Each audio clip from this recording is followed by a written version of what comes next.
बिस्मिल्लाहिर्रहमानिर्रहीम। अस्सलामु अलैकुम स्टूडेंट्स। आज हम पढ़ेंगे 10th class chemistry chapter number 1 chemical equilibrium. अब ये जो हमारा चैप्टर था केमिकल इक्विलिब्रियम, इसका चैप्टर का नेम है। तो अब हमने पूरे चैप्टर में जितना भी हमने पढ़ा है वो सारा रिवर्सिबल रिएक्शन के बारे में पढ़ा है। रिवर्सिबल रिएक्शन क्या होते हैं? वो वाले रिएक्शन जिनमें प्रोडक्ट दोबारा से रिएक्टेंट बनाने के लिए रिएक्ट करते हैं, ऐसे रिएक्शन को हम बोलते हैं रिवर्सिबल रिएक्शन। और वो कैसे रिएक्ट करते हैं? पहले रिएक्टेंट आपस में मिलते हैं, प्रोडक्ट बनाते हैं और प्रोडक्ट दोबारा से रिएक्ट करके आपस में रिएक्टेंट बनाते हैं। इस तरह जो है वो रिएक्शन चलता जाता है और एक वक्त ऐसा आता है कि उनमें इक्विलिब्रियम कायम हो जाता है। मतलब जितने हमारे पास रिएक्टेंट्स होते हैं उतने ही हमारे पास प्रोडक्ट्स बन चुके होते हैं। आज का जो हमारा टॉपिक है वो है importance of equilibrium constant. Equilibrium constant की अहमियत के बारे में हम जानेंगे कि हमारी डेली लाइफ में उसकी क्या अहमियत है। हमने अब तक जितना भी चैप्टर पढ़ा था उसमें बस हमने रिएक्शन किए थे कि ये रिएक्टेंट बन रहे हैं, ये प्रोडक्ट बन रहे हैं, ये यहाँ से यहाँ पे जा रहे हैं, यहाँ से यहाँ पे जा रहे हैं। हमने अपनी इक्विलिब्रियम कांस्टेंट एक्सप्रेशन को भी अखज़ कर लिया। लॉ ऑफ मैथ सेक्शन में हमने एक फॉर्मूला निकाल लिया था कि जिससे हम कोई भी वैल्यू जो है वो जान सकते हैं कि यहाँ पे प्रोडक्ट की कंसनट्रेशन निकालनी है, यहाँ पे रिएक्टेंट की कंसनट्रेशन लगानी है। साइंटिस्ट को कैसे पता चला कि कोई भी रिएक्शन है उसमें कितने रिएक्टेंट होते हैं, कितने प्रोडक्ट होते हैं, रिएक्शन की जो डायरेक्शन है वो भी फॉरवर्ड में है, रिवर्स में है, उन्हें किस तरह पता चला। आज हम पढ़ेंगे इंपॉर्टेंस ऑफ इक्विलिब्रियम कांस्टेंट। मतलब क्या है इसका कि इक्विलिब्रियम जो कांस्टेंट है, अहमियत के बारे में हम पढ़ेंगे। जो साइंटिस्ट ने देखिए हमें बताया है, हमने इस बुक में पढ़ा है कि रिएक्टेंट होते हैं, प्रोडक्ट होते हैं। मतलब क्या है कि रिएक्टेंट कितने हैं और प्रोडक्ट कितने हैं, किसी भी रिएक्शन में रिएक्शन फॉरवर्ड में कैसे है, रिवर्स में कैसे है, उन्हें कैसे पता चला। तो जब आज के हम टॉपिक में पढ़ेंगे तो हमें पता चलेगा कि उन्हें इसके बारे में किस तरह से पता चला। इम्पोर्टेंस ऑफ इक्विलिब्रियम कांस्टेंट में 2 पॉइंट्स हैं हमारे। किसी भी केमिकल रिएक्शन में हमने इक्विलिब्रियम कांस्टेंट की वैल्यू जानी है, न्यूमेरिकल वैल्यू जानी है। न्यूमेरिकल वैल्यू मतलब 1 2 3 में जो वैल्यू आती है उस वैल्यू को हम बोलते हैं न्यूमेरिकल वैल्यू। नाउ करने के लिए, जानने के लिए हमें 2 चीज़ों का पता होना चाहिए। एक तो हमें उसकी डायरेक्शन का पता होना चाहिए, एक उसके एक्सटेंट का पता होना चाहिए। अब हम देखते हैं कि predicting direction of a reaction मतलब रिएक्शन की सिम्त के बारे में पेश गोई करना कि रिएक्शन की सिम्त क्या होती है। सिम्त 2 तरह की हो सकती है, यहाँ तो आगे की तरफ या फिर पीछे की तरफ, फॉरवर्ड और रिवर्स। 2 तरह की डायरेक्शन हो सकती है। उससे हम पता चला सकते हैं कि हमारा जो रिएक्शन है वो किस तरह किस सिम्त में जारी हो रहा है। मतलब अगर फॉरवर्ड में है तो हमें भी पता चलेगा, फॉरवर्ड से हम अंदाज़ा लगा सकते हैं कि अभी हमारे पास रिएक्टेंट मौजूद है, प्रोडक्ट अभी हमारे पास बन रहे हैं। अगर हमारे जो डायरेक्शन है वो रिवर्स में आ गई है तो हमें पता चलना चाहिए कि प्रोडक्ट्स बहुत ज़्यादा बन चुके थे, तो इसी वजह से हमारा जो रिएक्शन है वो बैक आना शुरू हो गया है। तो डायरेक्शन से हमें पता चलता है कि हमारे पास कितने रिएक्टेंट मौजूद हैं और कितने प्रोडक्ट मौजूद हैं। सेकंड है predicting extent of a reaction. Extent of a reaction का मतलब रिएक्शन की हद के बारे में पेशगोई करना, हद कहते हैं। अब केमिस्ट्री में हम हद को किस तरह एक्सप्लेन करेंगे, यहाँ पे इक्विलिब्रियम कांस्टेंट एक्सप्रेशन में हद हम इस तरह एक्सप्लेन करेंगे किस हद तक रिएक्टेंट प्रोडक्ट में चेंज हो चुके हैं। इस तरह इसलिए इस वजह से भी हम उसको बता सकते हैं कि हमारे पास कितने रिएक्टेंट मौजूद हैं और हमारे पास कितने प्रोडक्ट्स मौजूद हैं। Predicting direction of a reaction, reaction की सिम्त के बारे में पेशगोई करनी है। डायरेक्शन ऑफ अ रिएक्शन, किसी भी रिएक्शन की सिम्त एट अ पार्टिकुलर मोमेंट, एक ख़ास लम्हे में, कैन बी प्रिडिक्टेड, पता लगाई जा सकती है बाय इंसर्टिंग द कंसनट्रेशन, अंदराज करके कंसनट्रेशन का। अब कंसनट्रेशन बोलते हैं मिकदार को, of a reactant and product, किसकी मिकदार, रिएक्टेंट की मिकदार एंड प्रोडक्ट की मिकदार एट अ पार्टिकुलर मोमेंट, एक ख़ास लम्हे में। अब ये जो ख़ास लम्हा है इसके बारे में हमने ज़्यादा समझना है। इस जो है टॉपिक में हमारे पास एक रिएक्शन है H2 + I2 और फॉरवर्ड में ये एरो 2 शो हो रहे हैं, एक फॉरवर्ड की तरफ और एक रिवर्स की तरफ। फॉरवर्ड में क्या बना रहे हैं 2HI हाइड्रोजन आयोडाइड, और जब रिवर्स में आएंगे तो हाइड्रोजन और आयोडीन बनाएंगे। अब हमने देखे यहाँ पे G स्मॉल g लिखा हुआ है, मतलब क्या है गैस फॉर्म में। I लिखा हुआ है, ये भी गैस फॉर्म में। हाइड्रोजन आयोडाइड बनी है, ये भी गैस फॉर्म में। अब तीनों गैस फॉर्म में हमने पढ़ा हुआ है कि हाइड्रोजन जो होता है वो किस फॉर्म, कलर इसका क्या होता है, बेरंग होता है, और आयोडीन का कलर क्या होता है, पर्पल कलर होता है। लेकिन जब हाइड्रोजन आयोडाइड बनता है तो इसका भी कलर क्या होता है, बेरंग हो जाता है। मतलब इनकी प्रॉपर्टीज़ क्या हो गई हैं, चेंज हो गई हैं प्रॉपर्टीज़। लेकिन जब दोबारा रिवर्स में रिएक्शन आता है तो रिवर्स में हाइड्रोजन आयोडाइड जब टूट कर हाइड्रोजन और आयोडीन बनाता है तो इसकी प्रॉपर्टीज़ दोबारा से शो होना शुरू हो जाती है, जैसे कि हाइड्रोजन बेरंग और आयोडीन का पर्पल कलर जो है वो वापस आना शुरू हो जाता है। हमारे पास ये जो Kc की वैल्यू है वो है 57.08 700 केल्विन। मतलब क्या है कि 700 हमारा टेम्परेचर है और Kc की वैल्यू आ गई हमारे पास 57। इसका क्या मतलब है कि हाइड्रोजन और आयोडीन ने आपस में रिएक्ट करके हाइड्रोजन आयोडाइड बनाया और जो Kc की वैल्यू आई वो आई है 57। अब Kc किसको एक्सप्रेस कर रहा है, इक्विलिब्रियम कांस्टेंट एक्सप्रेशन को एक्सप्रेस कर रहा है। कि मतलब क्या है कि जब हमारे पास रिएक्टेंट ने रिएक्ट करके प्रोडक्ट बनाया और प्रोडक्ट ने दोबारा से रिएक्ट करके रिएक्टेंट बनाए, तो हमारे पास जो इक्विलिब्रियम कांस्टेंट बना था तो उसमें हमारे पास वैल्यू आ गई थी 57.0 एट 700 केल्विन। मतलब ये वैल्यू कब आई है, इक्विलिब्रियम की हालत में वैल्यू आई है। जितने हमारे पास प्रोडक्ट थे उतने हमारे पास रिएक्टेंट बने। जब हमारे पास फॉरवर्ड और रिवर्स रिएक्शन का रेट बराबर हो गया बट इन अपोजिट डायरेक्शन, लेकिन डायरेक्शन क्या थी, अपोजिट थी। ये हमारे पास Kc की वैल्यू उन्होंने हमें फिक्स अमाउंट दे दी है 57.0। अब इसकी मदद से हम अपनी किसी भी रिएक्शन को जो है वो बता सकते हैं कि उसकी डायरेक्शन क्या है, वो फॉरवर्ड में है या फिर रिवर्स में रिएक्शन है। Kc की वैल्यू ने हमारा काम आसान कर दिया है कि 57 में उन्होंने एक फिक्स वैल्यू दे दी है। इससे हम पता चला सकते हैं 57 को हम एक अपना पॉइंट रख लेंगे, फिक्स पॉइंट रख लेंगे। इसकी वैल्यू, इसकी मदद से हम अपनी जो है वो नेक्स्ट वैल्यू जो है हम निकाल सकते हैं। देखिए यहाँ पे हमें हाइड्रोजन की वैल्यू दी हुई है 0.10 मोल पर डेसीमीटर क्यूब, आयोडीन की वैल्यू दी है 0.20 मोल पर डेसीमीटर क्यूब, हाइड्रोजन आयोडाइड की वैल्यू दी है 0.40 मोल पर डेसीमीटर क्यूब। अभी हमें जो हमारा रिएक्शन था H2 + I2 और 2HI बना था, उसको हमने इनकी कंसंट्रेशन हमें दी गई है। जैसे कि हमने प्रीवियस लेक्चर में हमें वैल्यू पता थी हमें कैसे निकालनी है। प्रोडक्ट को हमने ऊपर रखना है और रिएक्टेंट को हमने नीचे रखना है, और अगर इनकी कोई कंसंट्रेशन दी है तो उसको हमने इसकी पावर की फॉर्म में लिख देना है। मतलब कोफिशिएंट को हमने पावर की फॉर्म में लिख के तो उसकी वैल्यू हम निकाल सकते हैं। अब हमने क्या करना है, हमने यहाँ पे T क्यों है, this T with the concentration हमें वैल्यूज कंसंट्रेशन मतलब मिकदार दी हुई है हमें, और इनकी वैल्यू के साथ T हमने क्यों लगाया है। अब T का मतलब क्या है, फॉर एग्जांपल हमने अपना एक रिएक्शन स्टार्ट किया था 20 मिनट्स पर, हमने अपना एक रिएक्शन स्टार्ट किया। उसके बाद 20 मिनट पर हमने अपना रिएक्शन स्टार्ट करने के बाद आफ्टर 5 मिनट हम रिएक्शन को चेक करना चाह रहे हैं कि हमारा रिएक्शन फॉरवर्ड में है या फिर रिवर्स में है।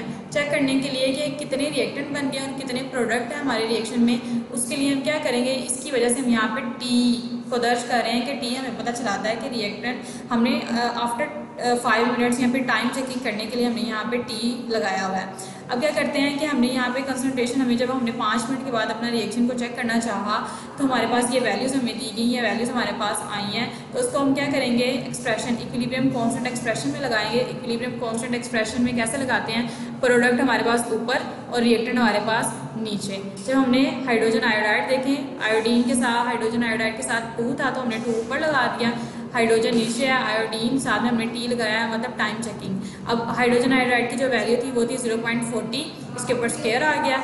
हाइड्रोजन की वैल्यू 0.10 और आयोडीन की वैल्यू 0.20। जब हमने इसको कैलकुलेशन की तो हमारे पास वैल्यू आई 8.0, जो कि Kc से कम थी। Kc की हमें फिक्स वैल्यू दी गई थी 57, Kc से वैल्यू कम है 8 है। अब इसका क्या मतलब है, देखिए ज़रा हम क्या करते हैं, with the concentration symbols means that the concentration are measured at the same time T, not necessarily at equilibrium।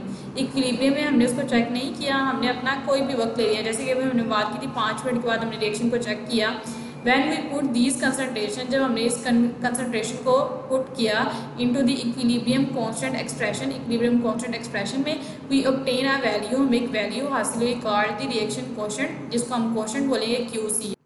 As the numerical value of QC, अब हमें QC की जो वैल्यू हासिल हुई थी वो ये थी 8 इज़ लेस दैन, जो कि कम है किससे, Kc से 57 से कम है। अब 57 से कम है तो इसका क्या मतलब बना, the reaction is not at equilibrium, reaction equilibrium में नहीं है। अगर हमारे पास ये जो 8 है ये आती 57 के इक्वल तो फिर हमारा रिएक्शन इक्विलिब्रियम में होना था। अब कम है तो उसका क्या मतलब है, इट रिक्वायर्स, उसे चाहिए मोर कंसंट्रेशन, ज़्यादा मिकदार ऑफ प्रोडक्ट की। मतलब अभी हमारे पास रिएक्शन में क्या है, सिर्फ रिएक्टेंट ही बने हैं, प्रोडक्ट अभी और चाहिए। रिएक्शन अभी किस में है, फॉरवर्ड में ही है, रिवर्स में आना नहीं शुरू हुआ। प्रोडक्ट ज़्यादा से बनेंगे तभी तो रिएक्शन रिवर्स में आएगा, अभी सिर्फ रिएक्टेंट ही है, मतलब अभी रिएक्शन जो है हमारा फॉरवर्ड में जा रहा है। Therefore reaction will move in the forward direction, तो हमारा जो रिएक्शन है वो अभी फॉरवर्ड में ही चल रहा है। तो हम देखते हैं इफ़ QC, अगर हमारा QC जो है वो छोटा आया Kc से, मतलब अभी हमने देखी थी तो हमारी वैल्यू आई थी वो 8 आई थी, QC हमारा KC से छोटा है। KC आपने जब KC की बात हो तो आपने वैल्यू को माइंड में लाना है। 57 वैल्यू है हमारी KC की। अगर कोई भी वैल्यू हम चेक करते हैं रिएक्शन की, चेक करने के बाद QC अगर 57 से कम आ जाता है तो उसका क्या मतलब है, the reaction goes from left to right, के रिएक्शन अभी बाएं से दाएं जानिब, बाएं से दाएं जानिब जा रहा है। बाएं से दाएं जानिब जो होती है वो प्रॉपर्टी किसकी होती है, फॉरवर्ड डायरेक्शन की होती है, फॉरवर्ड रिएक्शन की होती है। In forward direction to attain equilibrium. अभी उसको इक्विलिब्रियम मिला ही नहीं है, कैसे मिल सकता है उसको इक्विलिब्रियम? अभी तो सारे के सारे रिएक्टेंट है, रिएक्टेंट जब प्रोडक्ट में कन्वर्ट होंगे, एक प्रोडक्ट दोबारा से रिएक्टेंट में आएंगे, फिर इक्विलिब्रियम कायम होगा। अभी तो जो रिएक्शन है वो फॉरवर्ड में जा रहा है। अगर QC की वैल्यू KC से कम आती है तो इसका क्या मतलब है कि रिएक्शन की जो डायरेक्शन है वो किस में है, अभी फॉरवर्ड में है। If QC greater than KC, अगर QC की वैल्यू आती है KC से ज़्यादा, बड़ी आ जाती है, मतलब KC की वैल्यू क्या थी 57, QC फॉर एग्जाम्पल हमारे पास 90 आ जाता है, तो उसका क्या मतलब बनता है, the reaction goes from right to left. तो रिएक्शन अभी क्या, रिएक्शन जो है वो दाएं से बाएं जानिब आना शुरू हो गया, मतलब डायरेक्शन क्या हो गया उसकी, रिवर्स हो गया, पीछे की जानिब आना शुरू हो गया। In reverse reaction to attain equilibrium, अभी उस इक्विलिब्रियम को हासिल करने के लिए उसने पीछे आना शुरू हो गया, बैक आना शुरू हो गया। रिएक्शन की डायरेक्शन क्या हो जाएगी, रिवर्स हो जाएगी। इफ QC इक्वल KC, अब QC की वैल्यू KC के इक्वल आ जाए, मतलब KC क्या था 57, अगर QC भी हमारे पास 57 आ जाए तो उसका क्या मतलब है, forward and reverse reaction take place at equal rate. तो फॉरवर्ड और रिवर्स रिएक्शन इक्वल रेट पे हो रहा है, मतलब क्या हो गया, इसमें इक्विलिब्रियम कायम हो गया। जितने हमारे पास रिएक्टेंट है उतनी प्रोडक्ट है, जितने प्रोडक्ट हैं उतनी हमारे पास रिएक्टेंट बन रहे हैं इक्वल। उन्होंने इक्विलिब्रियम अटेन कर लिया, इक्विलिब्रियम हैज़ बीन अटेन, तो इक्विलिब्रियम उनका अटेन हो चुका है। नेक्स्ट हम बात करेंगे predicting extent of a reaction, reaction की हद के बारे में बात करेंगे। अभी हद हमने पढ़ा था, अभी हद क्या होती है, numerical value of equilibrium constant. Equilibrium constant की न्यूमेरिकल वैल्यू जानने के लिए predict the extent of a reaction, हमें रिएक्शन की हद के बारे में पता होना चाहिए। इट इंडिकेट, ये जाहिर करती है, to which extent of reactant are converted to products, किस हद तक रिएक्टेंट प्रोडक्ट में चेंज हो चुके हैं। अब एक तो हमें डायरेक्शन के बारे में पता होना चाहिए कि फॉरवर्ड में है या रिवर्स में है, उससे हम पता चला सकते हैं कि हमारा रिएक्टेंट किस हद तक कंप्लीट हो चुका है। एक हम अगर हमें पता चले कि हमारे पास इतने रिएक्टेंट हैं और इतने प्रोडक्ट हैं, तब भी हमें पता चल जाएगा कि हमारा जो रिएक्शन है वो किस हद तक कंप्लीट हो चुका है। In general there are 3 possibilities of predicting extent reaction explain below. अब 3 पॉसिबिलिटीज़ हैं हमारे पास। सबसे पहली जो है वो large numerical value of KC, अगर KC की वैल्यू बहुत बड़ी आ गई है उससे हम कैसे एक्सप्रेस कर सकते हैं। Small numerical value of KC, अगर KC की वैल्यू छोटी आ गई, KC की वैल्यू मतलब 57, numerical value of KC is neither small nor large, मतलब KC की वैल्यू ना ही छोटी है और ना ही बड़ी है, मतलब कौन सी हालत है, इक्विलिब्रियम की हालत है। Large numerical value of KC, अगर KC की वैल्यू बड़ी आ गई है तो वो किसको इंडिकेट करती है, the large value of KC indicate, जाहिर करती है that eight equilibrium position, equilibrium की हालत में the reaction mixture consist of almost all product, तो उसमें क्या है, प्रोडक्ट ही प्रोडक्ट मौजूद है। अभी हमने देखा था कि अगर हमारी KC की जो वैल्यू है वो बड़ी आ गई है, तो बड़ी आने का क्या मतलब है कि जितने के जितने रिएक्टेंट्स है वो तमाम के तमाम रिएक्टेंट जो है वो प्रोडक्ट में चेंज हो चुके हैं और रिएक्टेंट्स आर निग्लिजिबल। तो इसका एक और मतलब बनता है कि अभी प्रोडक्ट्स जो हैं वो दोबारा रिएक्टेंट में आने स्टार्ट नहीं हुए, तो अभी हमारा जो रिएक्शन है वो हमारे पास जो रिएक्टेंट है वो निग्लिजिबल है, ना होने के बराबर है। तो इसको हम एक और मतलब से जाहिर कर सकते हैं कि अब जो हमारा रिएक्शन है वो बहुत हद तक तकमील को पहुँच चुका है। तकमील को क्यों पहुँच चुका है, हम इसको क्यों कहते हैं, हालांकि रिवर्सिबल रिएक्शन तो कभी तकमील तक पहुँचता ही नहीं है, तो यहाँ पे ये क्यों यूज़ हुआ है कि तकमील तक पहुँच चुका है, क्योंकि अभी रिएक्टेंट नहीं बने, इक्विलिब्रियम कायम नहीं हुआ, जितने के जितने रिएक्टेंट थे वो बस प्रोडक्ट में चेंज हुए हैं और प्रोडक्ट्स ने दोबारा रिएक्टेंट में आना स्टार्ट नहीं किया। तो हम इसको बस एक जाहिर कर सकते हैं कि रिएक्शन हमारा कंप्लीट हो चुका है। इक्विलिब्रियम कायम होने से पहले ये सिर्फ हम फर्स्ट कर सकते हैं कि हमारा जो रिएक्शन है वो कंप्लीट हो चुका है।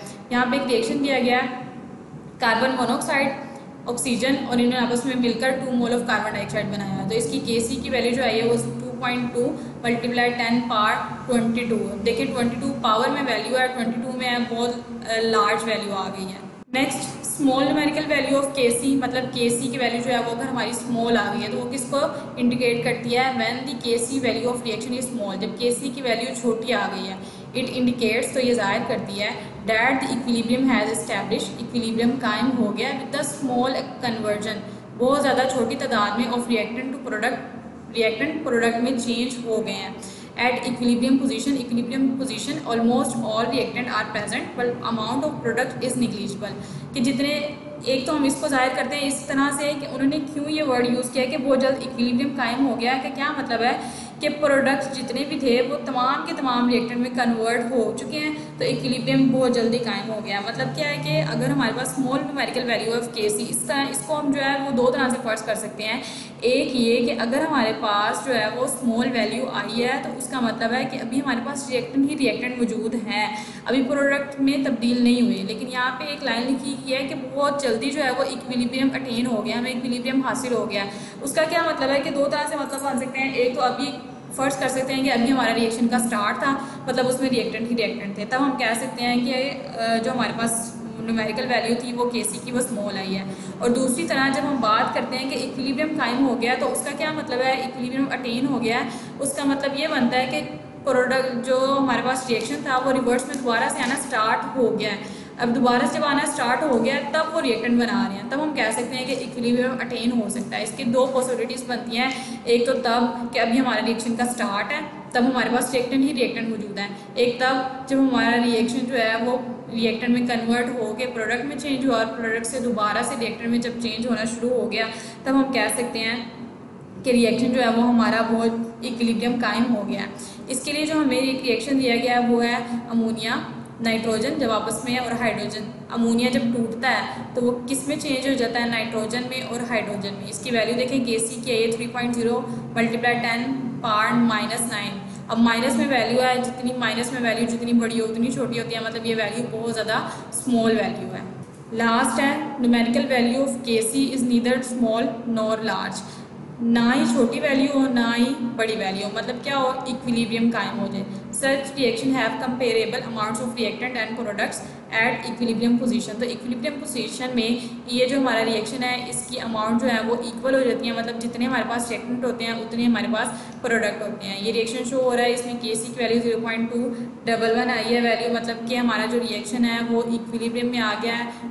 Kc की वैल्यू ना ही छोटी है ना ही बड़ी है, तो दोनों की सेंटर वाली कंडीशन जो आती है वो इक्विलिब्रियम वाली कंडीशन आती है।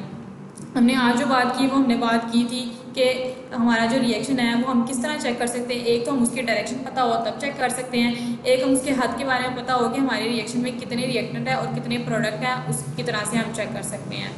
Thank you.